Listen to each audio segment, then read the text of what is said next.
Demanded miracles on their terms. They weren't confused, they were uncomfortable. And there is a difference. These surahs teach us that faith is not meant to be fragile.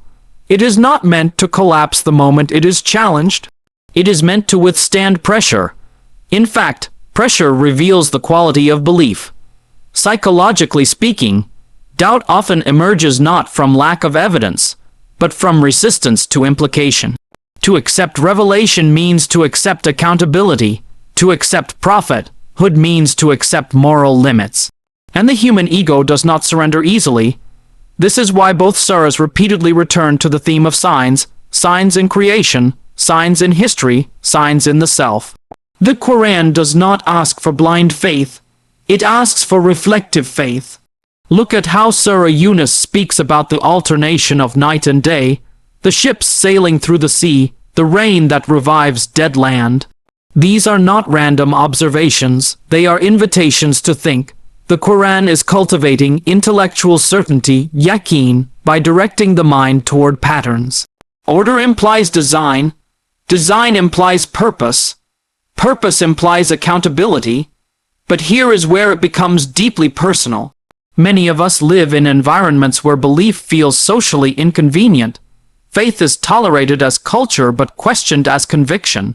You can identify as Muslim, that is acceptable, but to fully submit, to shape your ethics, your ambitions, your lifestyle around revelation.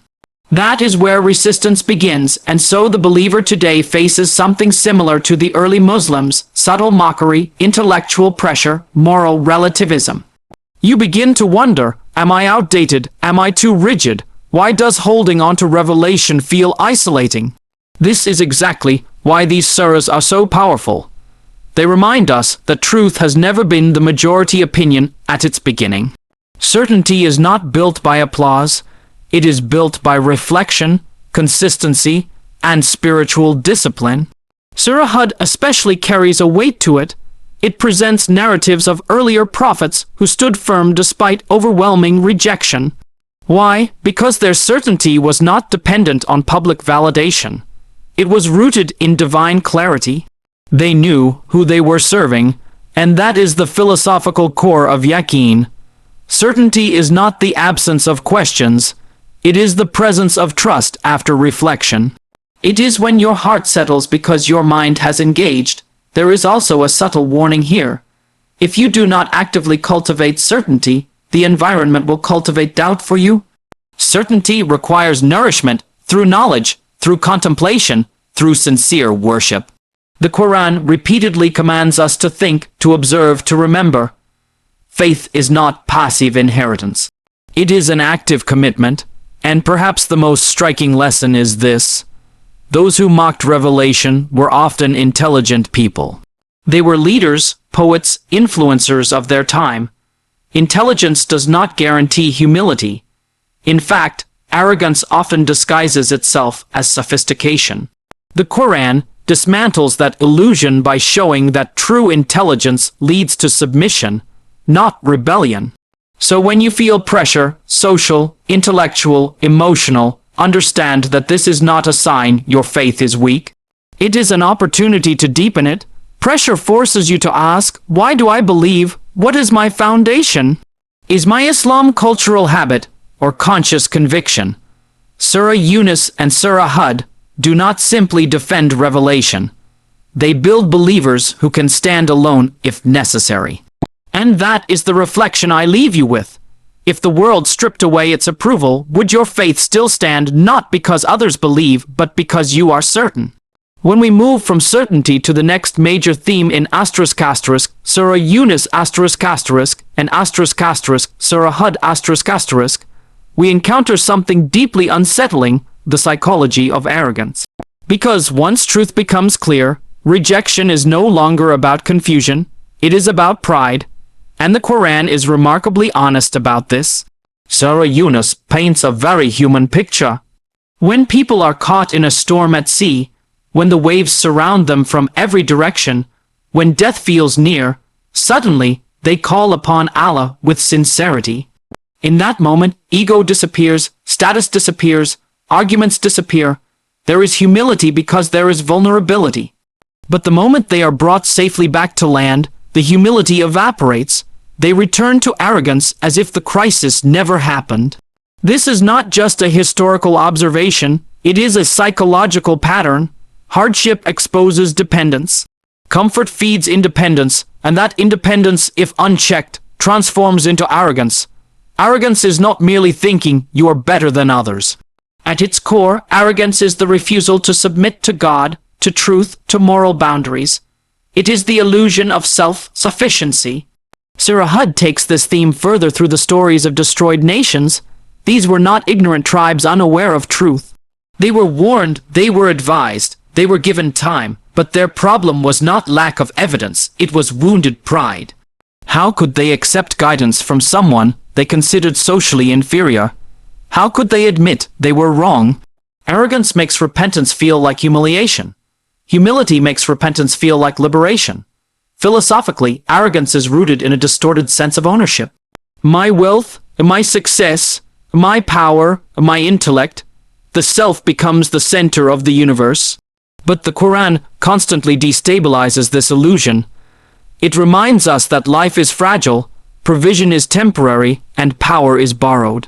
Think about how quickly circumstances can change, health disappears, markets crash, influence fades. The same human being who felt untouchable yesterday becomes desperate today. And yet, despite witnessing this cycle repeatedly, humanity continues to behave as though permanence belongs to it. That is the tragedy of arrogance, it blinds you to reality. There is also a deeper spiritual danger. Arrogance doesn't just distance you from people, it distances you from Allah. When someone feels self-sufficient, they stop making sincere dua. They stop seeking forgiveness. They stop reflecting. The heart becomes hard, and once the heart hardens, even the clearest signs feel unconvincing. Humility, on the other hand, keeps the heart alive. The humble person is open to correction. They are not threatened by truth. They understand that submitting to Allah does not shrink them, it elevates them. What makes Surah Hud particularly powerful is how it shows that arrogance is rarely loud at first. It begins subtly, dismissing advice, mocking believers, rationalizing immoral behavior. Over time, it becomes normalized. Entire societies begin to celebrate what should have been corrected. And when arrogance becomes collective, decline becomes inevitable. This is why these surahs are not just stories of the past, they are mirrors for the present. We must ask ourselves difficult questions. When we succeed, do we remember Allah with the same intensity as when we struggle? When someone advises us sincerely, do we listen, or do we defend ourselves immediately?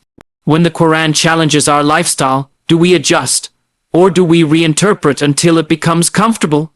Arrogance is subtle. It can exist even in religious circles. It can exist in knowledge, in activism, in piety. You can obey outwardly while feeling superior inwardly. And that internal disease is far more dangerous than visible sin. The cure is intentional humility, regular gratitude, consistent repentance, remembering death, surrounding ourselves with people who are not afraid to correct us. Most importantly, remembering that everything we possess, from our faith to our intellect, is a gift, not an achievement. Surah Yunus and Surah Hud teach us that civilizations were not destroyed because they lacked resources. They were destroyed because they lacked humility, and here is the reflection we must carry with us. If arrogance blinded entire nations despite clear warnings, what guarantees that we are immune? True strength is not found in dominance, it is found in surrender. Lower your ego before it is lowered for you. As we continue reflecting on Surah Hud we begin to notice that it is one of the heaviest surahs in the Quran. Scholars have mentioned that it carries a weight that even affected the Prophet letter, Fa deeply. Why? Because of the intensity of its message, and especially because of the stories of the prophets who stood almost alone against entire societies. Look at the narrative of not. He preached not for a year or two, but for centuries. Imagine the psychological endurance required to continue calling people to truth when the only response you receive is mockery. They ridiculed him while he built the ark. They laughed at him publicly, and yet he continued. Why? Because leadership in the Quranic sense is not measured by popularity, it is measured by obedience. Then consider ****Hud****, sent to a nation that was powerful, architecturally advanced, proud of its physical strength. They did not see any reason to change. Power made them feel untouchable. When Hud called them to humility, they dismissed him. Strength without submission becomes tyranny. And then we see Sally ****, who brought a clear miracle to his people, something tangible, undeniable. Yet even when confronted with the extraordinary, they chose rebellion. This shows us something profound about human nature. Evidence alone does not transform a heart that has already decided to reject. The story of ****Lut** introduces another layer: moral isolation. Lut stood in a society where corruption had become normalized. When immorality becomes culture, righteousness feels strange. He was not simply preaching theology, he was confronting a lifestyle that people had emotionally attached themselves to. And that attachment made reform feel like oppression. And finally, Shuaib who challenged economic injustice.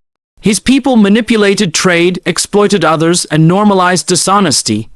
When he called for ethical reform, they responded with sarcasm. Does your prayer command you to tell us how to run our business? In other words, keep religion private. Don't let it interfere with our systems. Notice the pattern. Every prophet was confronting something deeper than disbelief. They were confronting ego, power, cultural attachment, and economic interest. And in each case, the prophet appeared socially weak. No army, no wealth, no institutional authority, just conviction. This is where Surah Hud becomes extremely relevant for us today. Many believers feel discouraged when they look at numbers. They measure impact by followers, influence, visibility. But the Quran reframes leadership entirely. Success is not measured by how many people accept you. It is measured by how firmly you hold on to truth despite rejection. Psychologically, standing alone is one of the hardest human experiences. We are social creatures. We seek validation. We want acceptance. And yet these prophets endured years, sometimes lifetimes, of isolation. What sustained them? Clarity of mission. They knew that their role was delivery, not conversion. Guidance belongs to Allah. Their responsibility was sincerity and effort. There is something deeply liberating about that. When you understand that your job is faithfulness, not outcomes, you are freed from the anxiety of results. You stop compromising principles for approval. You stop diluting truth to avoid criticism. Surah Hud is teaching resilience. Not emotional stubbornness, but principled steadfastness. It is teaching that rejection does not equal failure. Sometimes rejection is proof that you are confronting something real. And perhaps the most powerful psychological lesson is this: the prophets were human. They felt sadness, they felt frustration, but they did not let emotion override obedience. They remained anchored. So, when you feel alone in holding on to your values, in your workplace, your university, even sometimes within your own circles, remember that you are walking a path carved by prophets. The path of truth has never been crowded. And here is the reflection we must internalize. If success in Allah's sight is defined by steadfastness, not applause, then the real question is not how many stand with me, but will I stand when no one does? As we continue through Surah Hud one pattern becomes impossible to ignore. The destruction of past nations was not random. It was not impulsive. It followed a moral trajectory. First comes corruption, then normalization, then arrogance, then warning, then denial, and finally consequence. The Quran is not merely narrating history, it is outlining a law. When moral corruption becomes systemic, decline becomes inevitable. Look carefully at the stories presented. The people of Nuh did not perish simply because they disbelieved privately. They built a culture of mockery around truth. The people of Hud glorified strength and power while dismissing accountability. The people of Sally rejected a clear sign not out of confusion, but defiance. The nation of Lut normalized immorality and reacted with hostility toward reform. The people of Shuaib manipulated economic systems for personal gain and treated ethical accountability as interference. Different sins, same pattern. What ties them together is this: corruption was no longer individual, it became collective. When wrongdoing becomes embedded in social structures, it stops feeling wrong. Conscience weakens, shame disappears. And eventually, even calling out injustice feels like extremism. This is a deeply relevant warning for any society, including ours. There is a philosophical principle embedded here. Civilizations collapse from within before they fall from without. External enemies are rarely the root cause, internal decay is. When truth becomes negotiable, when morality becomes subjective, when power overrides justice, decline begins quietly, long before visible destruction. And Surah Hud emphasizes something critical. Allah does not punish without warning. Every nation received reminders. Every people were given time. The prophets did not arrive once. They preached persistently. The message was clarified. The consequences were explained. This tells us something about divine justice. It is deliberate, not reactionary. But there is also a psychological layer we must understand. Humans have an incredible ability to rationalize wrongdoing. We convince ourselves that everyone is doing it. We say, this is just how the system works. We redefine sin as progress. Over time, repeated exposure desensitizes the heart. The people of Shuaib likely did not wake up one morning and decide to become exploitative traders. It probably began with small compromises, slightly dishonest measurements, minor manipulations, justified shortcuts. But when those compromises go unchecked, they evolve into culture, and culture is powerful. When corruption is cultural, the reformer appears disruptive. The prophet seems radical, the reminder feels offensive. This is why many prophets were not just rejected, they were threatened. Because truth destabilizes systems built on injustice, Surah Hud forces us to confront an uncomfortable question: are we attentive to moral decay before it becomes normalized? It is easy to read these stories and assume we would have sided with the prophets, but the real test is subtler. Do we speak when we see injustice? Do we challenge unethical practices in our own spaces? Or do we remain silent because it is inconvenient? There is also a warning for individuals here. Even if society at large does not collapse in our lifetime, moral corruption still destroys hearts. When you repeatedly ignore your conscience, it grows quieter. When you justify small wrongs, larger ones become easier. Spiritual decline mirrors societal decline, gradual, then sudden. Yet alongside this warning, there is hope. Because the Quran shows that even in corrupt societies, individuals were saved, Nuh and the believers with him, Lut and those who remained faithful. The principle is clear. Collective corruption does not excuse personal responsibility. You may not control society, but you control yourself, your integrity, your choices, your voice. Surah Hud is teaching us vigilance, not paranoia, but awareness. Awareness that moral erosion rarely announces itself dramatically. It creeps, it normalizes, it disguises itself as progress. So the reflection we must carry forward is this: decline does not begin with destruction, it begins with compromise. Guard your principles before you are forced to mourn their absence.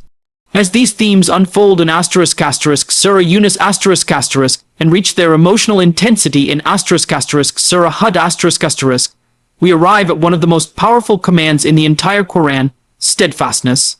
Patience, sabr, but not the passive kind we often reduce it to, not silent suffering without purpose. The sabr these surahs demand is active, conscious, disciplined endurance. There is a reason Surah Hud contains the verse commanding the Prophet DFA to remain firm as he was commanded. Scholars have said this verse was so heavy that it contributed to the Prophet saying that Surah Hud made his hair turn gray. Why? Because steadfastness is not easy when you understand the weight of responsibility. Patience, in the Quranic sense, is strength under control. Think about the prophets we've discussed. Nuh endured ridicule for centuries. Hud faced a powerful civilization that mocked his warning. Shuaib was dismissed by people whose economic interests were threatened. Lut witnessed moral decay around him daily. None of them reacted impulsively. None of them abandoned their mission out of frustration. That is Sabr. Psychologically, when we face rejection or injustice, our instinct is reaction. We want immediate change. We want visible results. We want relief. And when those do not come, we feel discouraged. We begin to question the value of our effort. But these surahs recalibrate our expectations.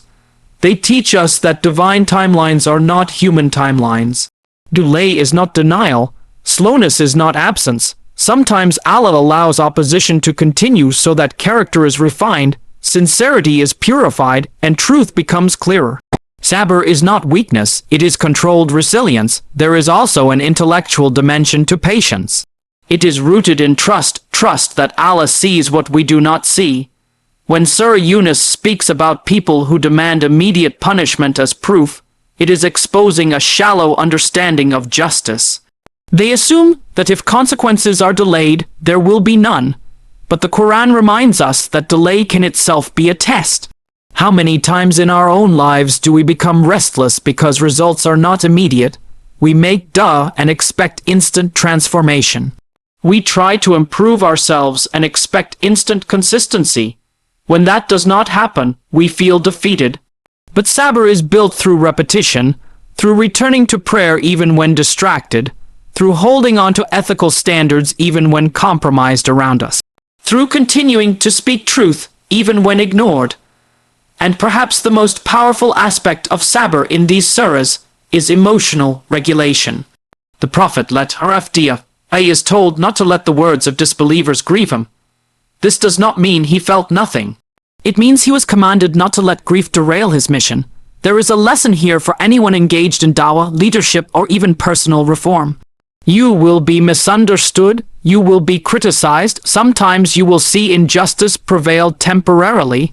Sabr does not mean you stop striving. It means you strive without losing balance. It also protects you from arrogance. When you are patient, you recognize that outcomes are not in your control. You focus on effort, not ego. Surah Hud ends with reassurance that the unseen belongs to Allah, and that the believers should continue worship and trust. This is the anchor. Patience without worship becomes burnout. Patience without trust becomes resentment.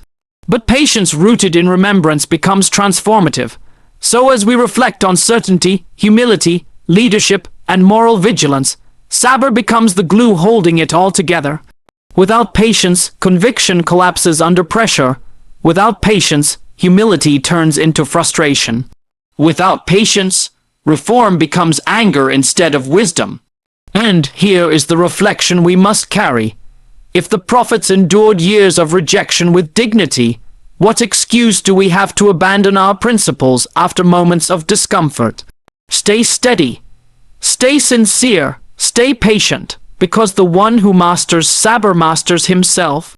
As we bring all of these themes together, certainty under doubt, humility over arrogance, leadership through rejection, vigilance against corruption, and patience through struggle, we arrive at the final and perhaps most sobering reality presented in ***, Surah Yunus ***, and ***, Surah Hud ***. Divine justice is inevitable. But before justice comes mercy. This balance is crucial. The Quran does not present Allah as waiting to punish. It presents him as repeatedly sending reminders. Warnings come before consequences. Prophets come before destruction. Time is given before accountability is enforced. This tells us something profound about the nature of divine justice. It is measured, deliberate, and preceded by opportunity. In Surah Yunus, we see how people are given chance after chance. Even when they mock, even when they delay, even when they demand punishment arrogantly, the punishment does not descend immediately. Why? Because Allah's mercy allows space for reflection, space for repentance, space for return. But here is where we must be careful. Mercy should not be mistaken for approval. One of the greatest psychological deceptions is assuming that because consequences are delayed, they will never come. We see wrongdoing go unchecked and assume it is insignificant. We see injustice persist and assume it is permanent. But Surah Hud reminds us that when the decree finally comes, it comes with certainty. The flood of Nuh did not arrive without warning. The wind that destroyed the people of Hud did not come without years of preaching. The cry that seized the people of Salih was not impulsive. Justice was delayed, not denied, and this pattern reveals something about life itself. We are living in the space between warning and consequence, between opportunity and accountability. That space is mercy. Philosophically, this transforms how we see time. Time is not just passing, it is being granted. Every day without punishment is not proof of innocence. It is proof of mercy. There is also a personal dimension here. Divine justice is not only about nations. It is about individuals. Surah Yunus speaks of those who return to Allah in moments of crisis, but forget Him in comfort. Surah Hud shows us that those who persist in denial eventually face the outcome of their choices. The message is clear, actions accumulate. Nothing is lost. Nothing is ignored. This should not make us anxious. It should make us alert, because alongside justice is promise. Just as wrongdoing is accounted for, so is righteousness. Just as arrogance has consequences, so does patience. Just as corruption leads to collapse, so does integrity lead to preservation. History is not random. It is morally structured, and this is perhaps the most empowering lesson of all. If history were chaotic, our efforts would feel meaningless. But if history operates under divine justice, then every sincere act matters, even if unseen, even if unrecognized, even if delayed. Surah Hud closes with a command to remain upright and to worship Allah, reminding us that the unseen belongs to Him. In other words, you may not see the full outcome of your struggle. You may not witness the collapse of injustice or the rise of truth in your lifetime. But that does not negate the reality of justice. Your responsibility is alignment, not outcome. So as we conclude this journey through Surah Yunus and Surah Hud, we must internalize this balance: fear without despair, hope without complacency. Mercy should draw us closer, justice should keep us disciplined, and here is the reflection we must leave with: if Allah is giving you time right now, what are you doing with it? Because the space between warning and consequence